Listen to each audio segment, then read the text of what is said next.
Let me tell you of the days of high adventure.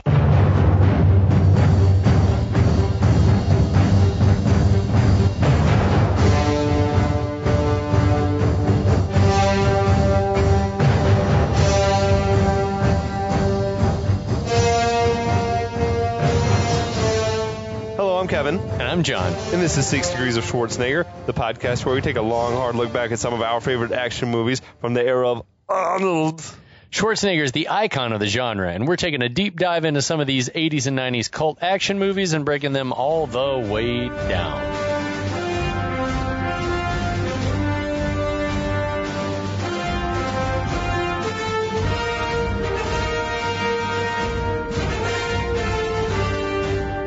Welcome back, everybody. John, Hey, how are guys, you? buddy, I'm doing well. How are you doing? I'm great. Tell us all what we're drinking. Yeah, we are drinking the 13th Colony Southern Bourbon Whiskey, which, if I recall from the label correctly, is a blend. Is a blend? Was it from Americus, Georgia? It is from Americus, Georgia. Americus. They'll let us know. We know we have fans down in America's listening right now, from Braves country. What do you think of it? I think it's tasty. I'm enjoying it. Yeah, it's an easy drinker. Yeah, it's very, very smooth, delicious. Tastes like bourbon. Yeah. It's not too acrid, not overly alcoholic. No. As far as the way that hits your nose sometimes, Yeah, if you got an especially boozy one. Tastes like corn and oak, my friend. Yes, sir. Yes, sir. Yes, sir. What are we talking about today, John? Well, we've been talking about the Braves here. First of all, I want to say thanks to everyone who's listening. Yes. Thanks to our loyal weekly listeners. Thanks to everyone on the Last of the Action Heroes podcast network, our listeners and our other shows. Everyone Shout out there. to other regular listeners like Daniel Day-Lewis, Jacqueline in the UK, Tiffany in New York, Andrew in Houston. Absolutely. We love you all like our own children. Yeah, I'm always just tickled when people listen. And if you're loving us on the Last of the Action Heroes podcast network, I would say, just hook a brother up, follow us on our own feed as well. We actually, there are reasons to follow us on our own feed. Yeah. We release in a higher audio quality, so we probably sound a little better. We also drop a day earlier on our own feed, so if you just cannot wait, and I can't, to get your 6 Degrees of Schwarzenegger fix, subscribe to our own feed, and you can access to that content early. You can spoil it for all your friends. Yeah, the water cooler. Did you hear the new 6 DOS? Did you hear what happened at the end of Eraser? Fuck yeah, I did. I've seen that movie, you asshole. Day and Judi Dench are at the water cooler, just hashing it out, chopping it up.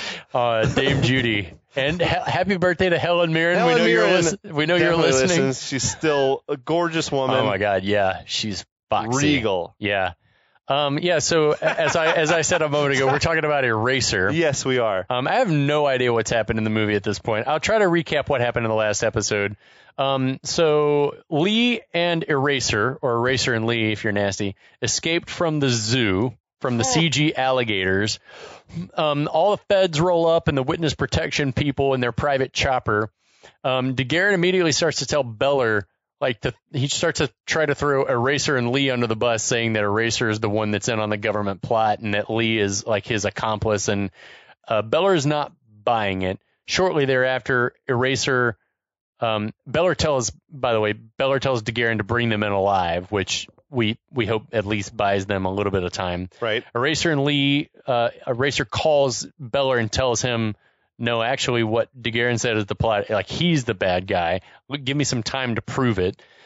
So he and Lee are on the lam. Seems inclined to believe Eraser. Yeah, he seems inclined to go with the sample size and what he knows.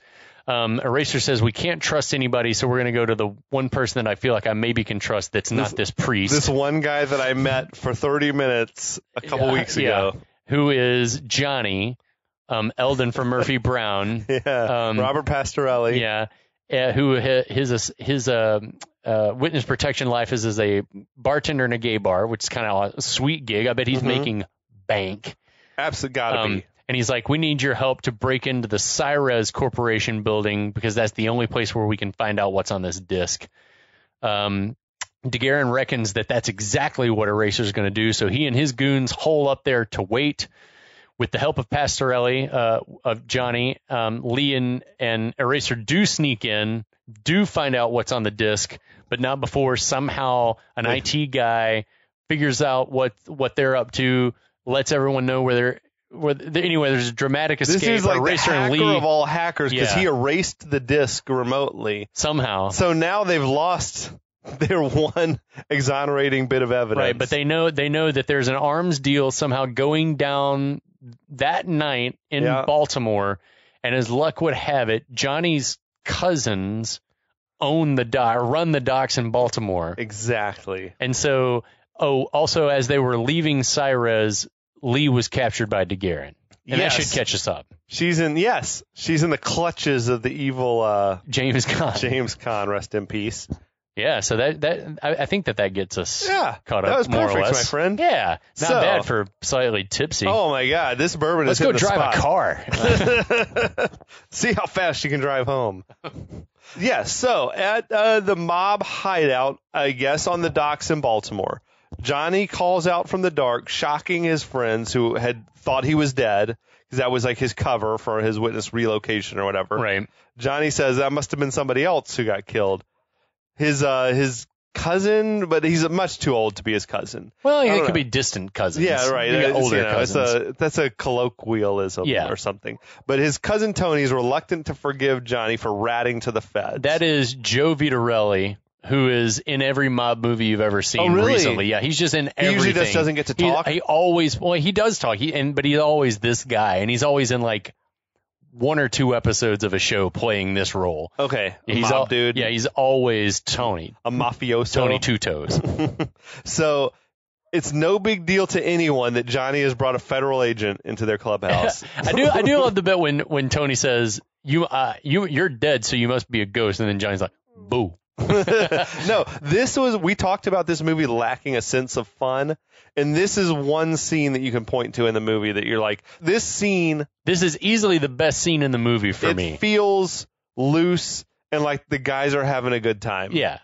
Everybody. Yeah. From top to bottom, even Schwarzenegger. But all these guys are clearly just like, this movie needs some help. It's like somebody told him, it's like, this movie needs help and you're it. So Eraser steps forward. He says that Johnny helped to get a drug dealer and his poison off the street. Who's the tree trunk? I guess this is supposed to be like the old school, like Corleone type philosophy. Yeah, we don't give drugs to kids. We don't deal in drugs. That's poison or whatever.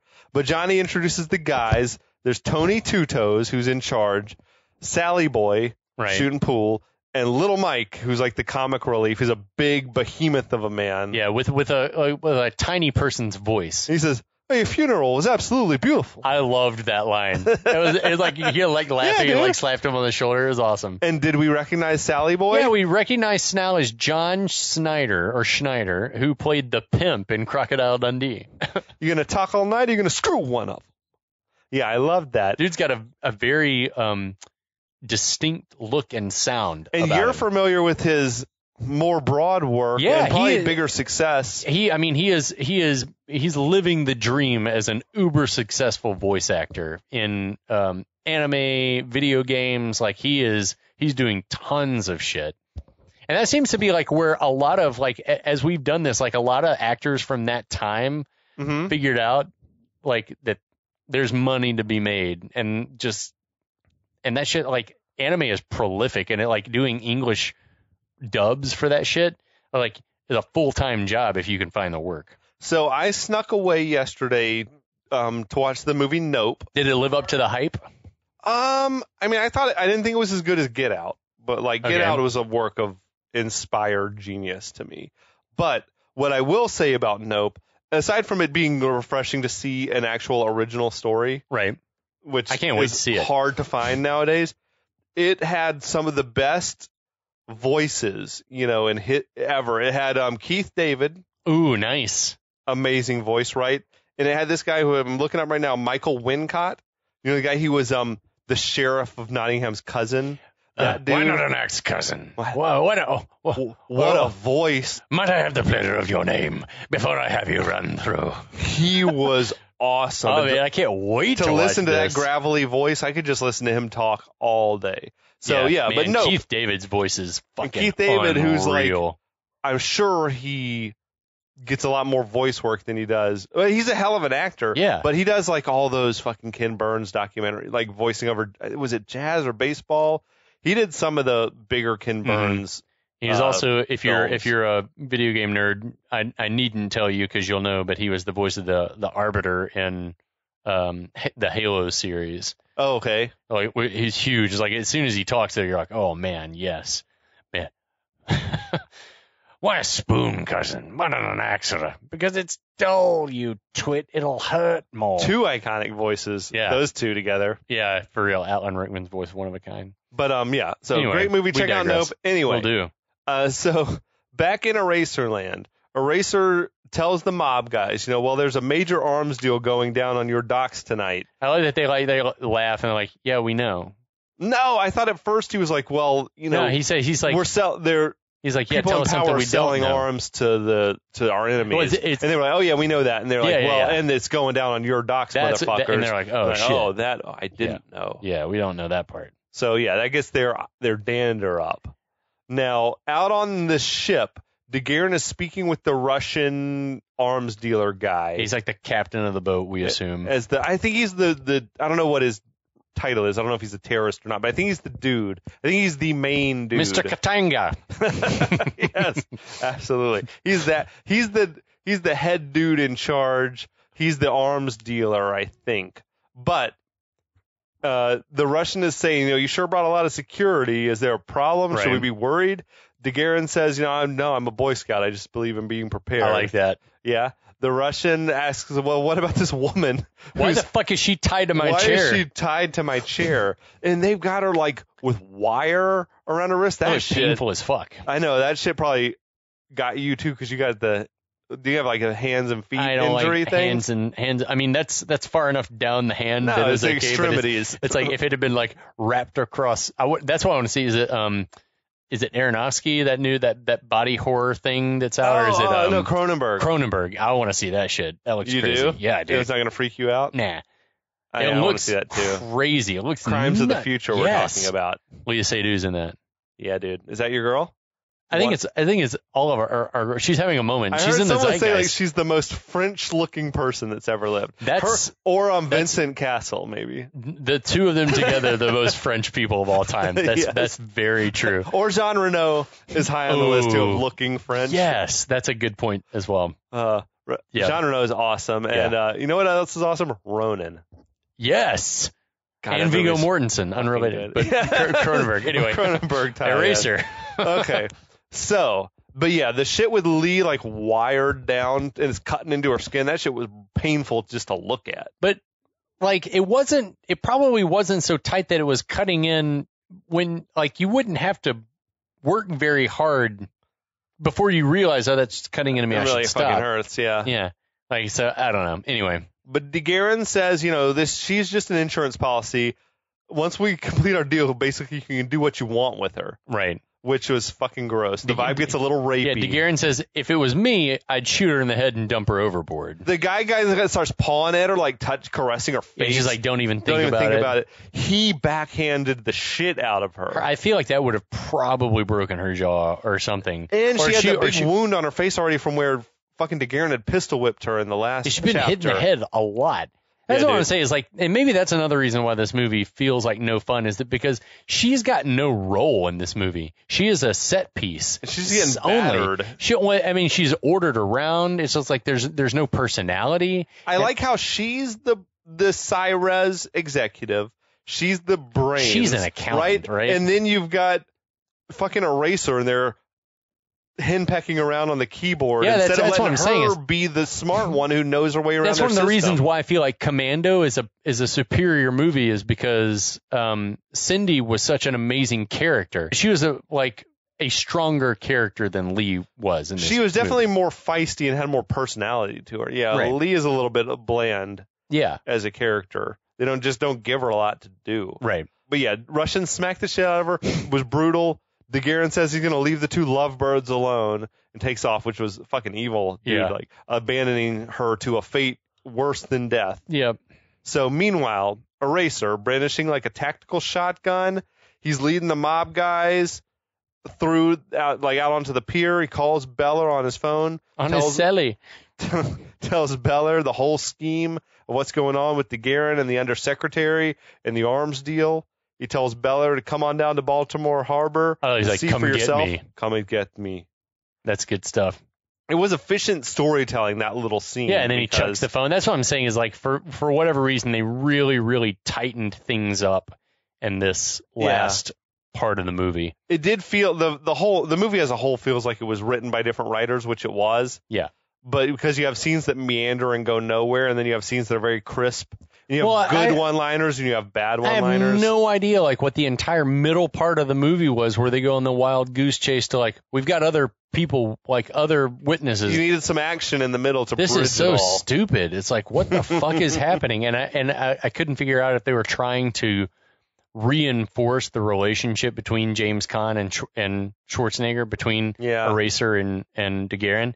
But it's just like the whole middle of the movie feels, it's just like, what? It doesn't belong. It's action. It's sound and fury signifying nothing. Yeah, anyway. Now, DeGuerin has returned to his mobile command center with this fucking pimped out truck, surveillance truck with a satellite dish and everything on the roof. Where the fuck did that shit come from?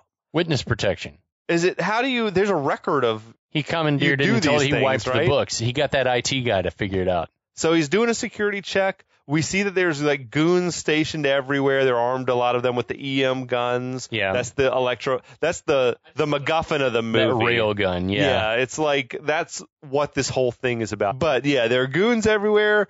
Calderon and Schiff are among them. Yes. All of the men say that everything's quiet, but DeGuerin is still certain that Eraser's out there somewhere. Love the line and this colloquialism that I use on radio. He's like, keep your heads up and your assholes puckered. Like, my asshole puckered is a great visual. It's like, just tighten it up. DeGuerin has dozens of traitorous mercenaries, like, on the payroll, apparently. He's also just chain smoking at this point. I think he's nervous. I think that's what it's signifying, is that he's like fucking uptight. Well, his life is on the line. These are the same kinds of guys in The Rock that are like, we are ready to fucking blow the city up, sir. We're ready to send him. Some trigger happy dudes. Yeah, that are just like, we are ready. So as the mob guys, minus Eraser, they approach the guy guarding, I guess, the main gate at the end of the pier. They tell him that they heard a ship was being loaded without union labor. This shit is amazing. This dude, the guard shack guy, oh man, it's painful to watch. Dude, that's exactly, there's a huge acting discrepancy between the mob guys and this guy, who I feel like was probably just a stunt man. Yeah, he was a stunt guy. Can you read lines? Yeah. Can you remember this thing to say? That's exactly. Do you read English? Yeah. Okay. Can you remember this thing? What's your phone number? No, the guy calls for backup, and other security comes to assist at the gate. Meanwhile, we see that Eraser is snuck in, and he's fucking shimmying through the rafters of the warehouse nearby. What the hell is he doing up there, fucking balance beaming his way around? I don't know. It's like, I don't know. That was just weird. But more security arrives at the gate. Tensions rise. The ranking security guy demands that the mob guys leave, says it's a matter of national security. That dude in charge, who immediately upped the acting caliber. Yeah, I was about to say, that dude was fucking off the hook. He had a big Ron Perlman vibe. Yes. He was a great voice. He was in Shawshank Redemption. He was part of Red's clique in Shawshank. His name was, he was Floyd. Okay, I remember him sitting at the table. Yeah, and in this movie, he's credited as first perimeter guy. He's definitely. I feel like the first guy they talked to was third perimeter guy. But I don't know if it was probably Pastorelli. It was probably Johnny. He was like, "Are you threatening us?" And he said, "Oh, absolutely." Oh, absolutely. Yeah, it was so good. Oh, man. It was. I was like, "Oh my god, that's menacing as shit." Everyone draws their guns. Dicks are being measured. Yeah, everyone's looking to see like, what's yours look like? So Eraser, he's climbed down from the roof that he went up onto for no plausible reason. Yeah, it's like I'm looking for the most complicated way, and it's like, how have you stayed alive this whole movie if this is how you're getting into places? Yeah, he hops down onto this sort of small crane, but he spooks some seagulls that are there. One of the many hazards of going up on the roof when you don't need to. right? But on a pier, I guess. The shrieking of the birds, it gets the attention of a couple of guards that are down on the ground.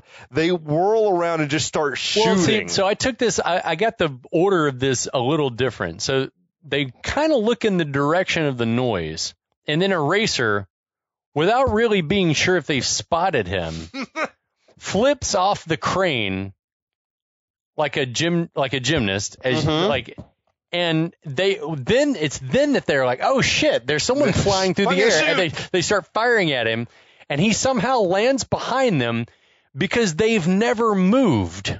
They never moved. Even as Eraser is behind them, they're still shooting up in the air. Like, you can see him coming. Why wouldn't you turn around and shoot him as he's landing? I don't know what we talk about how we're talking about the good, the bad, the ugly, and the ridiculous, and this is ridiculous. I mean, that was some outlandish This is shit. Like, you still have control of. Like, I feel like it's like they gave someone a gun that had never fired a gun. They're like, oh my god, I'm so like taken aback by the sounds and vibrations. I'm holding the trigger down until I'm empty. But it's like he landed behind them, touched, and they watched him ostensibly fly through the air. I mean. Shit. I mean, I guess maybe it was dark. I don't know. I don't think there's an explanation. It also made me think, though, like, that was such a strange move because he went full gymnast. It wasn't just like he jumped down. No. He did a spinning flip in the air. He did a Hurricane Rana. I started thinking, like, was he was like a West Germany gymnast or something like that? That's his backstory. I wish to God that had been paid off earlier in the movie. That he was like that someone's like the scene in Kickboxer we're talking about. Like, we were raised by different parents in different worlds. Yes, like you were a gymnast. Like, yeah. And he's like, I was raised by my gymnast father. My father, he had me on the pommel horse. Every day on the floor. On the floor. Exercise. But yeah, he took both those dudes. Now I can't not think about Arnold doing floor exercise. That would be amazing. Which dudes don't even do. No. But anyway, he takes both those dudes out with his bare hands. Yeah. But the gunfire has been heard. The alarm is raised. Yeah, the die is cast. Shit's going off now. There's like a momentary distraction. Johnny and the mob guys pounce on those guards at the gate. They beat them down with like bats and the butts clubbing of guns them with things. The butts of their guns. Real shitty guards. If you got three of you got incapacitated. All of them like ostensibly ex-military. Without a shot being fired, they were all incapacitated. Yeah. Three of them. They probably, like, I'm trying to think in a real situation like that, they would have heard the shots and immediately taken a defensive position. At that point, they probably just start capping dudes. But I feel like what in the movie, the way that they set it up is that DeGuerin makes a call on the radio to say, like, some shit's going down. And I feel like we're meant to think that... This was after the gunshots had started? Yeah, the gunshots start. DeGuerin says, what's that? And then it's obviously gunshots. And then they start looking around confusedly. Lead gate guy was like, "What the radio say?" Like, and then that's when the shit goes down. So it's like, what? But so yeah, they disarm those dudes. Johnny scoops up an Uzi off one of the guys and disconnects. I think it was Sally Boy disconnected the video feed. Dude, I love seeing Uzis in movies, man. The old school Uzis. I feel like I used to have a water gun that was looked like black like that. That was, the one that would get you killed by police if you were holding it, probably. For sure. It was the golden age of Uzis in movies, for certain. Meanwhile, back in Baltimore, Calderon sees that there's guys inside the perimeter. He radios to DeGuerin that there's a security breach. DeGuerin orders the men to hurry up and get that shipment loaded. Eraser is waving for the mob guys to come on ahead, follow me.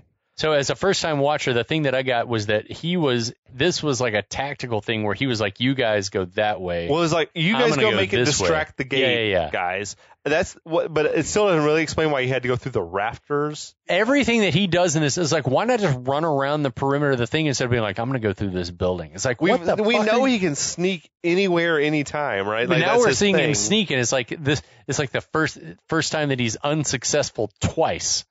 Yes. It's true. Boo. So Eraser, for some reason, he breaks into another building like a warehouse or a factory or something that has nothing really to do with anything. And the only thing that I can think of is that he's trying to split up their forces and he's moving from a covered position.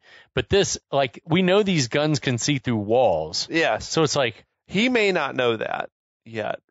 That's true because he showed up late to the house. He didn't know that from earlier. He doesn't know what they saw. So maybe he's just thinking, it's like, I'm splitting our forces and I'm trying to go from a covered position. So he's decided that his move is going to be, I'm going to break out the window, going to crawl across the broken glass. Schiff is like sweeping the area with the EM gun. The scope can see through shit, as we just mentioned. So we're seeing... And it locks in on heartbeats somehow. We're not sure how the technology crazy. works. But we're also seeing that it casts this big green circle of light that permeates matter. Through walls. It permeates matter. Like, yeah, it goes through matter, and you can see it. And it's like... That's not a great stealthy weapon. Well, I feel like also if that's the case, then it'd be harmful to human skin just on its own. If it can shine through solid matter into your body, that's not good. That's the shit that Trump wanted to treat COVID with. Yeah, we're gonna shine a light into your body. Fucking shit. But then Calderon locks onto a cat inside the building, and we see the spotlight. Yeah, is penetrating shit. It's weird to me that somehow he locked in on the cat, but he didn't see Eraser right next to the cat. The larger body, larger heart next to the cat. Yes. One heart at a time, I guess. I'm not sure. I don't know. The mob guys, they creep a little bit closer to where they can see the bad guys loading the ship. Cousin Tony Two Toes says, "There they are, commie bastards." This is such a good exchange. And little Mike, the big guy, says, "Actually, they're not communists anymore. They're a federation of independent, liberated states." And Tony says, "Don't make me hurt you, Mikey." That was the best, legitimately funny moment of the movie. Don't make me hurt you, Mikey. Agreed. Vitarelli bringing it. So the mob guys armed with a hunting rifle and a scope. That's Sal. That's Sally. Sally boy. He's wondering aloud if he could hit the guy positioned high atop the crane, who's like loading the shipping container. Big fucking foreshadowing. Right. I feel like Johnny tells him you'd be lucky to hit the floor if you fell on it. Yeah. That's good stuff. Now, using the X-ray scopes, the bad guys can see that Eraser's inside the building. People start shooting at him from all sides with those EM guns. Eraser's tipped off by the bright green light, but somehow he still manages to dodge a bullet, it seemed like, that's traveling near the speed of light. That's what I'm saying is like this whole thing, based on what we've been taught throughout the movie, is implausible. We've been told that this weapon it's an equalizer, not even an equalizer. I mean, it's impossible to defend against. You can't. Yeah, yes. I can see though why the U.S. military didn't order any of these guns, because everyone's fucking missing. Like, it doesn't work. There must be bugs in the system. Good, yeah, good for shooting on a position, but not good at shooting moving targets, perhaps. I guess not. But also, it's like, because the thing, I mean, it's still operator error, right? Yes. You got to move. You also have to. Once it locks in on a heart, I don't know how it works, but also if it moves at the speed of light, you would think that it wouldn't matter if the person was moving, because if it can shoot that fast, you'd pull the trigger and they'd be instantaneously killed. It doesn't matter. It doesn't. Yeah, as long as they're in the crosshairs, they're dead. You don't have to aim in front of them. As soon as you pull the trigger, they'd be dead. Yes, instantaneous. It's on them instantly. So this whole scene of him, like the bullets whizzing past, to me is like. It's ludicrous, just given the like. Tell me how fast the gun actually shoots, but saying speed of light. You wouldn't even be able to see. No, we can sort of see the bullets a little bit, or whatever it is that they're firing. And yeah, you wouldn't be able to see shit. Yeah, we're no physicists. We know some are listening. Please, probably in the email Kremlin. Us, tweet at us, find us on Instagram. Hey, friends in the Kremlin, let us know how this science works. At any rate, get out of the Ukraine while you're at it. Just Ukraine, sorry, not the Ukraine. At any rate, the dudes, they absolutely destroy the building. And it seemed like maybe Eraser was hit. I don't know. Or to me, I was like, as shit was falling down around him, he screamed. So I was like, shrapnel or something hit him as it was falling. It was pretty incredible, Debris. Though, the damage the guns can do. Yeah, the building's like on fire now. So In a moment of hubris, DeGuerin says, I think it's safe to say we got him. The hubris is infectious because then Calderon and Schiff are both like, yep. He's toast. And then one of the guys, I think we even got the roaches. Yeah, it's like everyone's like, oh, so you are the next 3 to die for you bad guys certain. fucking never learn, man. No. So DeGuerin sends a couple of guys in to find Eraser's body. Those goons should be so nervous, man. Have they never seen movies? Like fucking triple hubris followed by an order to send a couple of anonymous guys in. Excuse me, sir. We're definitely going to get shot now. I'm sorry, but aren't the EM scopes capable of scanning the building? Yes. No, we got to send a couple of guys in. I guess he needs that physical. He's old school. He's a Boy Scout, always prepared. He needs that physical documentation. Bring the body out. So inside the building, we see that Eraser has got some shrapnel through his thigh. That sucks. Yeah, dude. His shotgun that he had was broken. He's also missing a sleeve now. Oh, I didn't even notice that. Yeah, I guess we haven't seen enough muscles. Got to. But yeah, his I think it's his right arm. The sleeve just torn off? Just sleeve, like open to bare muscled. Right to bare arms. That's right. Eraser tosses that broken shotgun away, and the noise draws the goons' attention, who fails to radio for backup, the goons. Right. They fail to radio that, hey, we just heard something. He's in here. He's alive. He's still alive. Bring in more guys, right? One of the goons picks up the shotgun and is just fucking taking a good long gander at it, man. He's examining the shit out of it. That dude's a terrible actor, too. He looks like a caveman that has found a valuable thing for the first time. He's like, what is this? So one of the guys outside with the EM guns, he's looking through his scope, sees a skeletal figure holding the shotgun. Nice shotgun, asshole, he says, and blows the dude away. That guy knew they were in the building, though. Yes. He knew they were in the building. It's bizarre. How is it they see in this guy, but he's not seeing Eraser? Everyone but these guys have radios? Yes. Don't they all have radios? Or when you're a lesser gun, if you're not given a rail gun, you have no radio. Yeah, no radio, my friend. Fucking shit. Plot hole. All the shortcomings of the EM gun are being laid bare. I feel like here. Yeah. They're just killing the wrong guys. Like would the Russians want this for what? I can see why the government didn't buy it. Like, it has a lot of bugs in it, clearly. I guess if you're selling them to the Taliban or whatever, that's okay. Right, yeah, you're just like making money selling them some like the fiat of guns, man. The fiat stuff. It's like the fucking fiat of guns. Always jamming at the wrong time. So good. The other goon is closing in. Eraser yanks the shrapnel out of his leg and stabs the guy with it. Brilliant. It was a fucking hardcore move. Killed that dude with blood poisoning, as it turned out. But that dude was like standing on top of Eraser basically and didn't see him. The lighting in there is bad. So Eraser grabs the dude's guns, sees some more guys coming in, armed with EM guns. This is Calderon and Schiff. Though they don't make it very clear at all that it's like your featured second-tier goons. Yeah, it's weird that they made the decision to have James Caan call these two guys out who we've never met before by name instead of just saying, you go, and then saying Calderon, Schiff. Follow them, make sure. Yeah. Anyway. The whole thing was fucked up. Eraser grabs the guns. He drops below the floor. It almost looked like he pulled up part of the floor. But I guess it was big chunks of debris. I think it was all fucked up from the EM guns, like the gunfire from earlier. It looked like a feat of strength. But yes, definitely. He ripped the floorboards out. Right. So he crawls along. He's brushing these rats aside until he's directly underneath the goons. He shoots up through the floor, kills them both. Very John McClane and Die Hard here. Yes. Through the table. And very unceremonious deaths for Calderon and Schiff. Yeah, it's like we didn't like, and I didn't even know it was them. If you couldn't recognize who they were, and as on a first watch I was watching, I was like, oh, that's Calderon and Schiff. But it's like, oh, I guess they're dead now. That's it. They deserved like a more memorable send off than.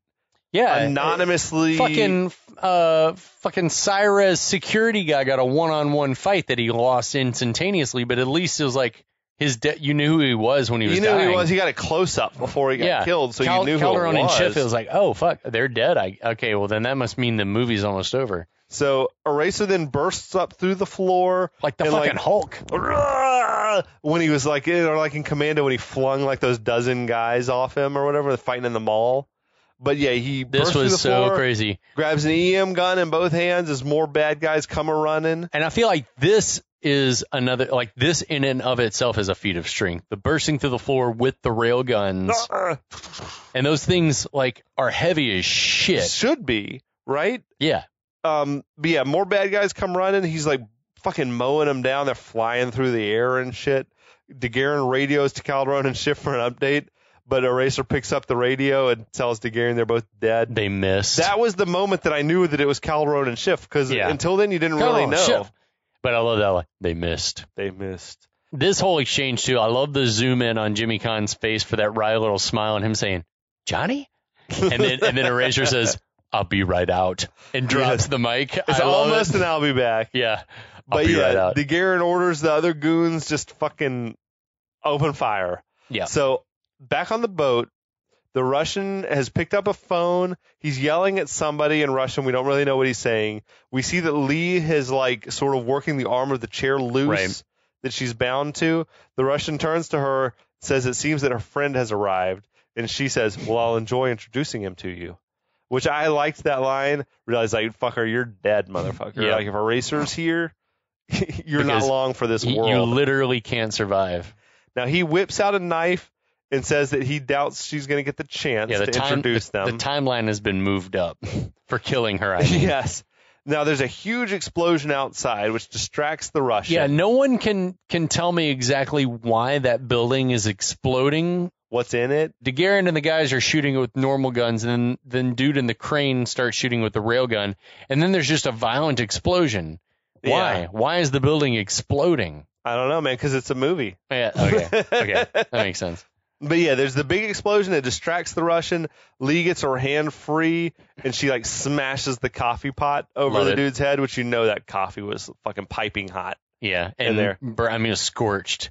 It probably smelled terrible. It tasted terrible. Oh, yes. She kicked the shit out of him. Good for Lee. Yeah. Eraser comes slow walking out of the flaming building with a fucking EM gun in both hands. Even the building that's still exploding. Those things seem pretty unwieldy for like the average human, but not for a fucking Julius Benedict clone, I guess, because he's just like, and they never really show it, but I guess he's got one of these the battery pack things flung on each shoulder. True. Yeah. There's moments where you can sort of see him shrug it off, but I think it just probably looked stupid, so they're like, let's cut around that. But also, like, heart lock be damned. It doesn't matter. He's just like shooting from the hip, like in Commando. Absolutely, man. That's Arnold's style, bro. He doesn't aim. But he is laying waste to everything he sees. Of course he is. He demolishes that mobile command center, which that shit was rad. That the truck going up in flames. Yeah. Now, up on top of the big crane, the guy with the EM gun, he's protecting the final shipping container as it's being loaded. And then Sally Boy, that's the pimp from Crocodile Dundee, takes his shot. Takes aim. Yeah, just as the bad guy spots him through the scope, he shoots. And the bullet goes right through the scope and hits that dude in the fucking eyeball. And I guess it also hits the controls for the crane, right? I have no clue. There was two dudes up there. Okay, I thought that there were two guys up there, too. There was the shooter and the crane operator. Okay. But apparently the guy next to him being shot made the crane operator just drop cargo. But there are all kinds of sparks and stuff, so it makes me think that it hit. Oh, do you think it fucked up some? I think that it fucked up machinery, which is why, like, here in a minute, like, he can't quite get the thing level. It just keeps rocking back and forth. Maybe it damaged the crane. That would make sense. Yeah. That's what I got. But also it's like, anyway, we'll talk about it here in a second. The whole end of this movie, I'm like, what? So the ship is, I guess, trying to say, like, fuck it, we're out of here. Because they're starting to raise the gangplank, but Lee goes running out of the whatever the fuck, the captain's quarters or the cabin. Yeah. She runs across the gangplank, jumps off it onto the pier. A fucking awesome stunt. Right. A hail of gunfire, none of which is landing. It's not finding home. So the Russians are terrible shots. She goes to hide among the crates and barrels there, but DeGuerin sees her. Are they on Pier 1? No, they're on Pier 57, not Pier 1. Crate and barrel. Oh, shit. Nice. Thanks. But meanwhile, there's like a 4x4 that's loaded up with baddies driving at Eraser. He fucking wrecks them with his EM guns. They go like cartwheeling over his head.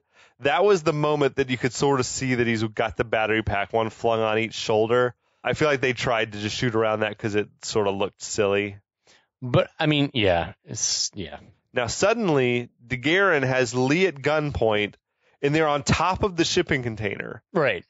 The mechanics of that are near impossible. There was no ladder on the side of the shipping container. So he would have had to basically stick his gun in his waistband and say, "No, I'm going to climb up here and help you up. Don't jump off or anything, or you climb up here first at gunpoint, and then I'm going to holster my gun and I'm going to climb up there, but you don't do anything while I'm I don't know. Nope.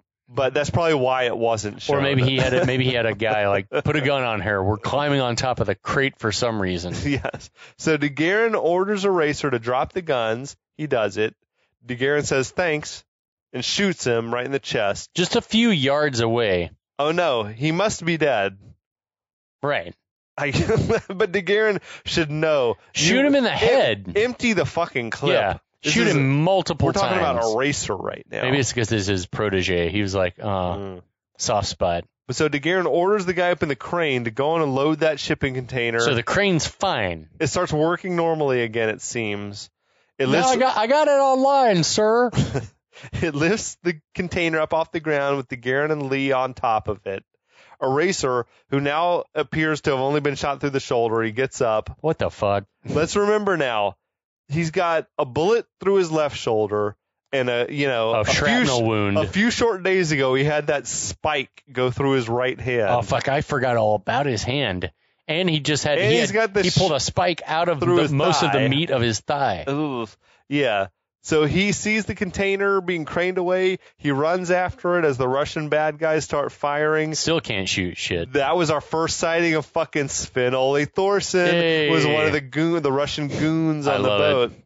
The barrels are like exploding all around him. That's what I'm saying. What's on the dock? So he scrambles up on top of these barrels. But they're exploding. He's able to leap and grab onto the container with his one good arm, but he still has the fucking fucked up hand. Didn't you want some Cameron Poe, like, one-arm pull-ups? Yes. Do one-arm pull-ups. You gonna make it. I'm going to show you God does exist. What? Is basically what's happening here. And he's me. Yeah. I am God. So Eraser struggles to climb up on top of the container as the Russians are continuing to shoot at him. But just then, like the scoop, the shovel part of a bulldozer raises up into view. It was just raised really fucking high for a bulldozer. Why was there a bulldozer on the pier? We don't know. We don't want to know. But the mob guys are in it. Well, it can't be a forklift. That wouldn't make sense. They'd be. They're in a bulldozer. They got to be, it's they would be protected. Dumb as fucking shit. But the mob guys are in it, and they wipe the Russian gunmen out. And the fucking Don or whatever, Tony Two Toes, was like in the shovel. Yeah. He should have been the dude driving the forklift, right? Or he's driving the bulldozer. He's not qualified. We have Sally Boy driving, so the Don is climbing into the shovel. Sally Boy's the best shot. Like, why would you have him shooting? Instead, it's like Little Mike, like just sort of like waving the gun wildly around. So DeGuerin looks over the edge of the shipping container and gets punched right in the fucking face by Eraser. Great right hand punch, which he's holding on with his one fucking wounded gunshot left arm. DeGuerin drops his pistol, which goes sliding across the shipping container, which is like shaky. Seesawing back and up and down. DeGuerin then begins putting the boots to Eraser and clubbing him with his crowbar. Where did the crowbar come from? I don't know, man. He just pulled a crowbar out of nowhere. Fucking hell. Now, the pistol slides over there near Lee. Eraser manages to get DeGuerin in sort of this chokehold. Lee lets go of the chain to try to get the pistol, but, the container shifts and she immediately goes tumbling off the edge. It sees when she was sawing. Yes. Eraser lets go of DeGuerin and catches Lee with his good arm, but that's the one with the fucking bad hand, though, which you could not grip anything after that. Your shit would, you wouldn't be able to, like, ball a fist probably because of nerve damage and stuff. It's insane. Because that thing that went through his hand had, like, screw. It was like a screw. No, yeah, it ripped a hole out of his hand. Ugh. And he's, like, holding the weight of both of them with his gunshot left arm. It's insane. Feat of strength. So he lifts her back up on top of the container as DeGuerin has crawled over to where the pistol's at. Eraser tells Lee to grab onto something. I thought I misheard him. In the subtitles, it confirms that he says grab the ladder, and there's nothing in that shot because they're like holding onto the chains, and I was like, grab the ladder. That's what he said, yeah. And it's not until after the crane, she is clinging to a ladder. Yeah, and I was like, oh. Eraser tells her to grab on. He jams the crowbar up into the gears of like the crane. DeGuerin reaches the gun and turns to Eraser and says, "Say goodbye, John." And Eraser says, "Goodbye." That's like some fucking third grade like level kiss off lines. Yeah. But Eraser rips the workings of the crane out, and the container just drops with he and DeGuerin still on top of it. Let's keep in mind that DeGuerin had a gun on Eraser and let him swing the crowbar at the workings. And then... But how is that even possible? Like, how shoddy is the construction of this crane? But he's so strong. Rip he's so the strong. Gears apart. He's so strong. He is. It's not also a great plan from Eraser. He went fucking kamikaze. He's like, fuck it, we're both falling, dude. Now, Lee is like, she's clinging onto the crane, onto the ladder. It's part of like the rigging of the crane or whatever. DeGuerin gets fucking wrecked, dude. When that container hits the ground, he goes flying off of it. And we don't really see what happened to Eraser. We see his body bounce off the thing. Yeah. Ugh.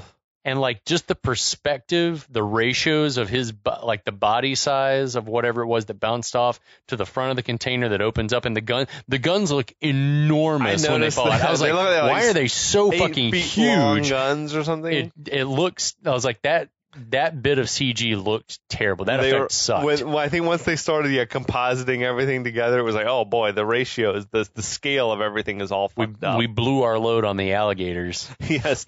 But yeah, the container busts open, their EM guns spill out everywhere. A helicopter arrives, is hovering around, surveying the scene. We see that Beller is up in it. He's just pointing at shit. I wish Beller was in a helicopter for the whole movie. Just like anytime Bellercopter, we call him. Yes, anytime Eraser communicated with Beller, like it cut to Beller. Beller's just in a chopper somewhere right now. What is it? I'm in the chopper. Get to the chopper. Eraser crawls out of the wreckage, finds DeGuerin. He's alive, but he's pinned underneath the door of the shipping container. DeGuerin's like begging Eraser don't let me die like this. Don't let me go like this, man. How did Eraser survive without all of his body being broken? Liquefied. At least his torso. All of your insides would just be liquefied. Like from probably mid torso down would be ruined forever. Yes. So Eraser reluctantly lifts the door off him. DeGuerin, of course, immediately he's going to try to kill him. I do love that Arnold, like that he, when he's moving around to like lift the door, he like puts his weight on the door to like support him, like pushing down, and that Jimmy Conn grunts is like, ah! You son of a bitch. But the lifting of the door, a feat of strength again. Absolutely, man. Now he's also managed to hold the full weight of the container door with his gunshot arm. Fucking hell. You're not holding shit. If a bullet's gone through your shoulder, fucked all your shit up. But police finally arrive from all directions. I love in movies where every cop arrives simultaneously. Yeah. Like, remember Con Air? The plane crash, and just all sides, 100 police cars pull up. FBI or U.S. Marshals or whatever come piling out of this helicopter with assault rifles. I like to think that they're just witness protection guys. There was a dozen dudes. It was like a clown car the way they were piling out of that helicopter. And also, can we talk like, would the even if he was the director, would the director of witness protection be able to roll up in a helicopter to a crime scene like that? I think because Eraser had called him and said, "Get your ass to Baltimore Harbor." Yeah, I'm sure that he just did. Get me the chopper. But would he be there? Like, I'm just saying, in a hierarchical sense, or would FBI be like, "Why the fuck are you here?" So I picture it in a world in which like DeGuerin and Eraser are like his sons almost. Okay. And he's probably like, normally I wouldn't hop in the chopper and come out here, but he's always in like the chopper. My two shining stars. Right. I'm going to go. I want to be there to see for myself what exactly is happening. Right. Booby. Is that what you said? I said, they're my white knights. They're my white knights. Yeah, it's fucking nuts, though, dude. So Beller surveys the scene, sees there's EM guns everywhere. Beller orders his men to take DeGuerin away, and he thanks Eraser. in a real world scenario, they take Eraser into custody. Definitely. Too. We don't know what's happening. We have to question you. We got to we got to get to the bottom of this shit. Yeah, for sure. Lee comes running out of the carnage. Uh-huh. How the fuck did she get down from the crane? Don't know. Did the evil crane operator lower her to the ground? Yeah, exactly. How did she get to the ground? He'd just fucking be like, "Oh, fuck this shit," and hop out and scram. He's like, "I gotta get out of here." She's dangling, 100 feet up or whatever. She would also, broken limbs. So she and Eraser hug. It was a nice, refreshing, platonic hug. I was gonna say very platonic. No kiss, notable. Then we fade to, I guess it's a courthouse. Yeah. The DeGuerin, the undersecretary, and this dude Morehart from Cyrez, they're exiting with reporters swarming everywhere. The trio has been indicted for treason. The undersecretary keeps quiet, but DeGuerin's got a lot to say. He says, "I'm proud of what I've done." The reporters are like, "You admit to treason? I admit to patriotism. Oof. Our actions stopped a secret alliance that this administration has had with some of our nation's worst enemies. The public deserves to know the truth, and when we have our day in court, they will." What? This is like some gaslighting bullshit. What you were just in, what? You were doing treason to bring light to the treason that was going on? Yep. Anyway, but what's his version of events going to be? Is he tossing the undersecretary and the others under the bus? Yeah, I think he says in a second that it's somebody's got to take the fall, and then we'll just be able. It's plausible deniability. It's we were trying to uncover the whole thing, expose it. Yeah, exactly. I don't know. But Eraser and Lee appear. Lee wonders if they might get away with it. The bad guys. Yeah. Eraser says it's possible if Morehart takes the fall for all of them. Then he's telling her, you did a great job back there in her testimony, I guess. But I also hate that I don't like the line that she says, "I couldn't have done it without you watching over me." That's bullshit. Yeah, they got to keep Schwarzenegger the hero, I guess. You couldn't have spoken in front of Congress? Well, she wouldn't be here if he hadn't kept her alive. Maybe. In that context, okay. But I couldn't have said these words without you there to staring at me in the courtroom. I feel like at this point, Eraser is also a star witness. Yeah. He's like, "Oh no, I was there when all the shit was going down. I'm the one who found the shit on the computer by accident the second time." Yes. But so then Eraser asks her if she's ready. Mm-hmm. She sort of nervously nods. Beller exits and gives this fucking huge shit-eating grin right to the camera. I feel like something is missing. There must have been an exchange between Arnold and James Coburn that was cut. That moment was so odd. He should have walked out. Or is it like, Eraser's going to get some tail? He should have walked out with Eraser and Lee. Yeah. Not separately. But if you look up shit-eating grin in the dictionary, that's what you're going to see, man. I fucking love it. I love the taste. I fucking eat shit and I love it. I hate myself for loving it, but I love it. Oh, my God. Yeah. The undersecretary tells DeGuerin, you gave a nice speech, but you need to learn not to talk to reporters. Right. DeGuerin doesn't seem overly worried. He's like, once Lee's dead, this case is never going to go to trial. Wait, what? They're fucking out in the open. Yeah. Bizarre shit to talk about. People can hear you. Let's wait till we get in the car, huh? So Eraser and Lee, they go and get into a cargo van. There's no shortage of cargo vans in this movie either. But must have to deal with GM or something. Yeah, then the van just blows sky high. Beller is shocked, as are DeGuerin and the undersecretary. So my read from this was that when it blew up, that DeGuerin was instead of being more shocked, was like, "Oh, nice." This sort of wry grin crosses his face. He's fucking, that's convenient. And I immediately thought, was that the plan? Because he had just that paid off the line that he had just said was. My immediate thought was that he planned exactly. This. We gotta kill him, right? No matter what. But yeah, DeGuerin sort of smirks, and the bad guys all get into a limousine, which I also feel like a bunch of dudes who just got indicted for selling out the country, riding off in a limousine is not great optics. You don't ride together to court either. The lawyers should have advised against that. Yeah, it's don't ride together in a limousine. You're all taking public transportation to get there. Now, underneath the flaming wreckage of the van, we see this metal grate is being moved back into place. Which means that whoever's down there would have been impacted in some way by the explosion. Absolutely. No? But Eraser's up to his old bullshit. He's like, putting innocent bystanders in danger. Yeah, that van exploding could have killed shrapnel. any number of people. Just to hoodwink the bad guys. And now as the limo drives off through D.C., we see the streets are fucking soaking wet, even though it's sunny outside. Don't know what's going on. Right. Inside the limo, DeGuerin is saying, with that bitch gone, quote unquote, Whoa. we're now free to spin doctor our way out of this shit and fire the whole operation up again. That was fast. Yeah, the others aren't so sure about it. I think it's more hard is like, what about the people she's been in contact with, her friends, her family? Jimmy, there's a fuck her friends. Or fuck her family. Fuck her friends. I'll kill them one by one. The men chuckle at it. Fucking killer delivery from Khan, though. Yeah, that voice is awesome. But what would she have told her friends and family that she hasn't already told law enforcement? Right. I don't know. Or Congress, for that matter. DeGuerin praises the undersecretary for his initiative at blowing up the van. Says, like, it's genius. There are a lot of witnesses around to say we were nowhere near it. It's It was like, quick. what are you talking Hundreds about? of people. Well, I mean, you were, in the grand scheme of things, you were very close to where this happened. Just less than 100 yards, probably. The undersecretary is confused. Wait, what? He says, I thought you set that up. The limo lurches to a stop. The doors lock.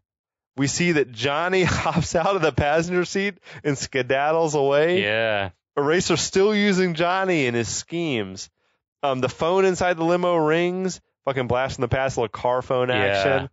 The undersecretary answers. He passes the phone to DeGuerin, says it's for you. And we got Eraser there. Says, you've just been erased. I wish to God it had been the dude from the beginning of the movie. You've just been erased. You've just been erased. Or that he'd knocked on the window and said it. They like rolled the window. Excuse me, guys. You've just been erased. Like that was his deal. Like that's his job. He doesn't do anything else but like deliver the bad news. I'm that guy. I'm the erase line guy. But DeGuerin, he whips his head around, sees Eraser standing nearby on a cell phone. The railroad bells begin to ring. The arms lower as we see that the limo is parked on top of the tracks. So, or does Eraser have the train schedule? Yes. He knew that there was a... Also, he's risking derailing a train right now. Fuck, I didn't even think about that. Oh, we got to do it, man. Yeah. So this oncoming train comes, it plows into the limousine. It's a fucking huge crash. Yeah. The car's like fiery, and I was like, I don't know about the fire and the crash. Again, things catching fire awfully fast in this movie. Yeah. So Johnny waves to Eraser as he drives away. Let's stop to recognize that Eraser just enlisted Johnny to help him kill some people. Uh-huh. And like Johnny's like, oh, it's a pleasure. It's a pleasure murdering with you. Have a good day. See you around. It was even wonder like what became of Come by the bar. What became of the other mob guys who were out on the pier? Like Tony Two Toes. Yeah, those dudes, family? Sally Boy and they're all Little fine. Mike. Did they like sneak away? Did the government turn them loose? I think that they like Eraser probably helped them. They helped us. Yeah. Let them go. Yeah. Or they in all likelihood they could have said we're with the Union. We were here checking out to see what they were just doing. Looking around. I did love that angle of the movie.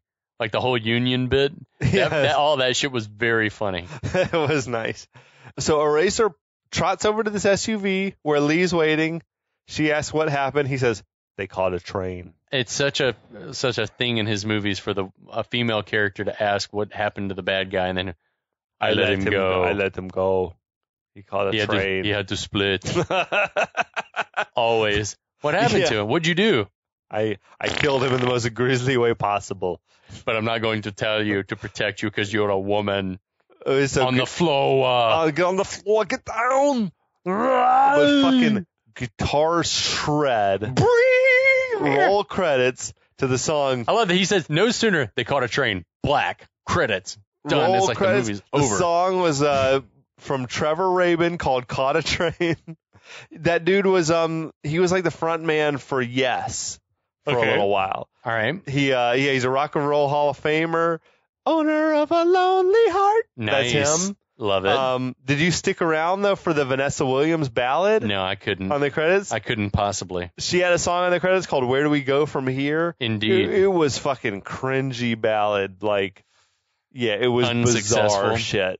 But it was like, I think, a remnant of the romance angle that got completely axed from the movie. It just, was a good fucking call because there wasn't like romantic chemistry. Well, there's no time.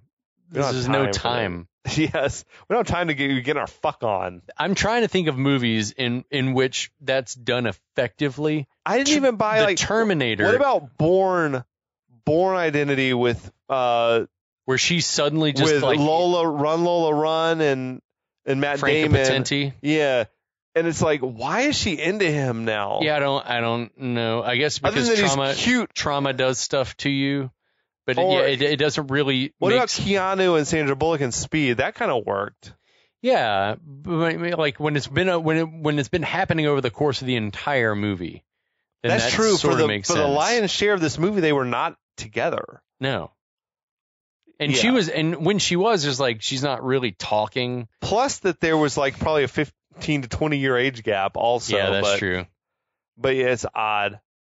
Yeah, like the Terminator is about one of the only ones where I can think it's like, but even then it's like I can't, other than both of these people are severely traumatized. It's like, what drove them to each other? Like, why are they already like super down with each other? Well, it's Independence Day logic. You don't want to die a virgin, do you? To Reese, who had never got his fuck on, I think. Yeah.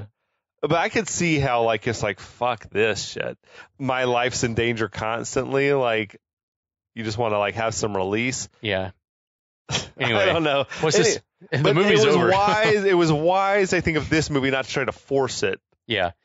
But again, it's like one of the parts of this movie having sort of an identity crisis. Is it a serious movie with funny moments? Because it's not a funny movie by any stretch. No, this is not a funny movie. It feels, I don't know, like one of the darker Bond movies in that regard, where it's honestly, just like there's no levity in this until essentially the last chapter. Like Pastorelli and the mob guys were pretty much the comic relief for the movie. Yeah. Supposedly the movie was written to be a film for De Niro to star in, like when it was first. Okay.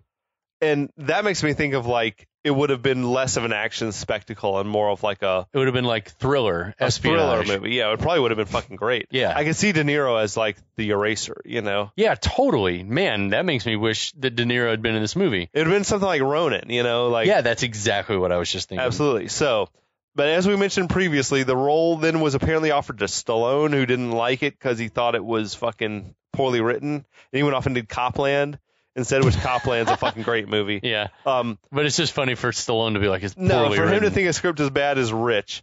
But I think there was a lot of rewrites that happened. Like it might have been legitimately bad in its first like version that reached Stallone. But yeah, this director Chuck Russell, apparently, and the producer Arnold Copelson like had a rocky relationship during the production. They wouldn't talk to each other. So like fucking Schwarzenegger was the go-between. He got along with both of them and was like, no wonder he seems like even Schwarzenegger in this feels like exhausted. Like he probably had a lot of extra stress on him because he's like, why do I got to be the fucking go-between between the director and the producers? Yeah, like negotiating fucking schedules and logistics and shit. Because those dudes like wouldn't talk to each other apparently. Interesting. Yeah, I don't know how that even happens. You fire the director if that's the case, right? Except maybe then you worry that Schwarzenegger and this dude wanted to work together, and who the fuck knows? And probably, I mean, at that point, the Schwarzenegger talks to the producer and is like, "Look, I'll take care of it." Yeah. And who knows? Arnold maybe Arnold was pumping money into this. One of the situations where it's like, "Hey, John, tell this guy that I said this," even though you're like, could easily just pick up the phone and call whatever. But I feel like the movie also just was fucking heavily overhauled and edit. Because I think I mentioned this to you offline, but I don't think I mentioned it on air. I keep finding these references to the fact that James Caan's Daguerrean character was supposed to be named the Samaritan. Yeah, like that was his code name or some shit. But it's never once mentioned in the final cut. But I've seen interviews of people on the set referring to James Caan's character as the Samaritan, and I'm just like, there must have been a lot of shit that changed from what they thought they were filming on set to what actually reached theaters. I wonder, about like what the reshoot situation was. I don't know. It must have been like heavy. Well, we also mentioned like the Cyrez. Yeah, the name had change. Been Cyrex before, and like they had to change that in post production and shit. But as always seems to be the case, I read where James Caan had a great time working with Schwarzenegger. He said that like he was a little sad anytime that Schwarzenegger wasn't on set when he was working because those two like to sort of cut up and screw around together. And basically no one ever got mad at Arnold when Arnold would like pull a prank on somebody. So he's like, when Arnold's around, we can get away with shit because no one's ever mad at him. But when it's just me, like I'm the fucking asshole in the room, or whatever. I think as we mentioned, film premiered at the Atlanta Olympic Village. Yes, where your boys lived for three years. Absolutely. That's where we first encountered each other and founded this decades-long friendship. Yeah, bro. That's awesome to me. It is very cool. The reviews for the movie, very mixed. Uh-huh. Did you read Ebert? I did not. Ebert liked it. Hey! Well, Ebert said it pays to have a short attention span on this movie, but he dug it. He was like, all that being said, I liked the movie. It was a lot of fun. It was Arnold doing Arnold things. The movie, modest success. Mm-hmm. It cost an estimated $100 million to make. It made about $240 million worldwide. It was up against some fucking strong summer competition in '96, dude. Yeah, you were telling me about this earlier. Independence Day was the number one movie of the year. So good. Came out a couple weeks maybe after this movie. Twister and Mission Impossible and The Rock all were out that summer. Wow. Yeah, very stiff competition. Yeah, man, so what a summer. All those movies are better than this one. So objectively. It's like, yeah. Yeah, we're talking about we're due for a Twister rewatch. Also, 1996 movies that made a lot of money. Heat was out. That came out the very end of '95. Made a lot of money. Apparently globally, and made like a shit ton. Heat. Maybe just because it's like, Pacino and De Niro in a movie together. Domestically did fine. That's a good action movie. It's a great fucking movie. Ransom came out that year. I love that Mel movie. Gibson. Yeah. Jerry Maguire. Oh. Was out that year. Scream. Oscar winner. Came out that year. The genre original. bender? Man. Yeah, dude. Broken Arrow came out that year. Another action movie for us. Jingle All the Way. Another Schwarzenegger flick came out in the holiday season. Arnold. Long Kiss Goodnight, which we've talked about. One of the greatest movies ever made, probably. The Ghost in the Darkness. Ooh. Did you like that flick? Yeah, I really liked that movie. Lion Hunters and fucking Val Kilmer and Michael Douglas. Yeah, that was an action. I really liked that movie. I like Michael Douglas and I loved Val Kilmer. Another movie mentioned regularly on this podcast, The Island of Dr. Moreau. Speaking of Val Kilmer. And another one that we mentioned a lot, Multiplicity, 1996. That movie fucks. I saw that. So I saw that movie. It was probably on the same HBO free week or free month that I watched Multiplicity probably 20 times and haven't seen it since. So good. It holds up. And Eraser and a few others were like just on fucking heavy rotation, man. That summer, but it was probably 97 or something, a little free HBO trial. Yeah. Jacob Arnold and I ragged out that Multiplicity. You know when you make a copy of a copy? You know when you make a copy of a copy? It's not a Sharp. I watched the shit out of that. Tuck and fold. 2 tucks and a fold. I remember very little about that movie except being like, this is not as good as Eraser. Is Eraser coming on next? That's probably what I was thinking. But they're both equally like, whatever. If you're a Michael Keaton fan, then the you'll more love Michaels, the merrier. Yeah, that's right. Michael Keaton playing multiple versions of himself. How many Michael Keatons were there? Were there more than the original 3? And then 3 copies. Okay. There was the Butch copy, the sort of effeminate alpha copy, male type copy, the effeminate copy, and then the special, the dullard copy. She touched my pepe. She touched my pepe, Steve. That was like the copy of the copy. Give me a wallet. I love he puts a piece of pizza in his wallet, like licks it.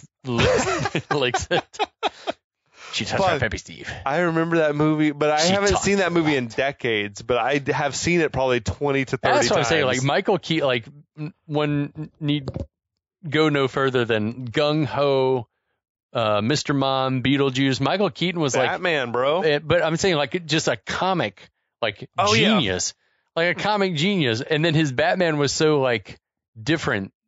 It was so different than anyone thought it was going to be. He wasn't like the butch macho Batman. He was sort of like a quirky, weird guy. But I thought that is how billionaires act. Yes. Just fucking off the rails. He's like coked up madman, like Elon Musk saying stupid shit. Yes.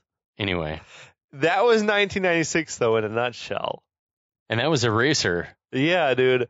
Eraser. I enjoyed it as a blind taste test. It was palatable. It's fine. Yeah, I mean, it definitely had warts. It's a serviceable movie. That's the word that I keep coming back to. It's serviceable. Yeah. It wasn't, you would never say it was a bad movie. It is not going to be on a Criterion Blu-ray, but it's not fun. It's not fun to watch. It's not one you want to revisit over and over.